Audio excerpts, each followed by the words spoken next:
येरमाळा यात्रेत वाहतूक व्यवस्था विस्कळीत झाली असून सोलापूर धुळे महामार्गावर वाहतूक कोंडी झाली आहे। महामार्गाच्या दोन्ही मार्गिकांवरती वाहनांच्या 8 ते 10 किलोमीटर रांगा लागल्यात। जड वाहनांना प्रवेश दिल्यानं सोलापूर धुळे महामार्ग ठप्प झालाय। या कोंडीमुळे रखरखत्या उन्हातही भाविक पायी येरमाळ्याच्या दिशेने निघालेले आहेत। येरमाळा यात्रेतील आज पालखी सोहळ्याचा मुख्य दिवस आहे।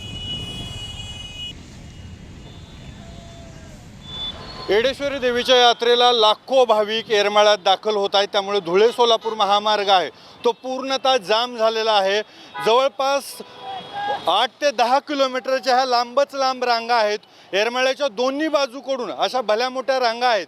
त्यामुळे भाविकांना मोठ्या प्रमाणात गैरसोयीचा सामना करावा लागतोय। खरं तर वाहनाच्या वाहतूक व्यवस्थेमध्ये काही बदल करण्यात आले होते, तरी देखील मोठ्या प्रमाणात आलेल्या भाविकांमुळे या ठिकाणी लांबच लांब रांगा दिसत आहेत। आपल्या गाड्या आहे त्या ठिकाणी सोडून आता काही भाविक पायी वाट काढताना दिसत आहेत। आपण पाहू शकतो की लांबपर्यंत रांगाच रांगा आहेत आणि अतिशय धीम्या गतीने जी आहे ही वाहतूक सुरू आहे। येरमाळ्यामध्ये आज पालखीचं प्रस्थान होणार आहे आणि त्यासाठी राज्यासह आंध्र प्रदेश आणि कर्नाटकातून देखील भाविक इथं मोठ्या प्रमाणात येत आहेत।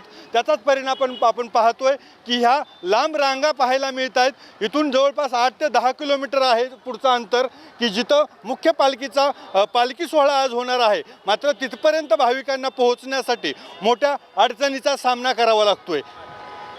अप्पासाहेब शेळके, एबीपी माझा, धाराशिव, येरमाळा।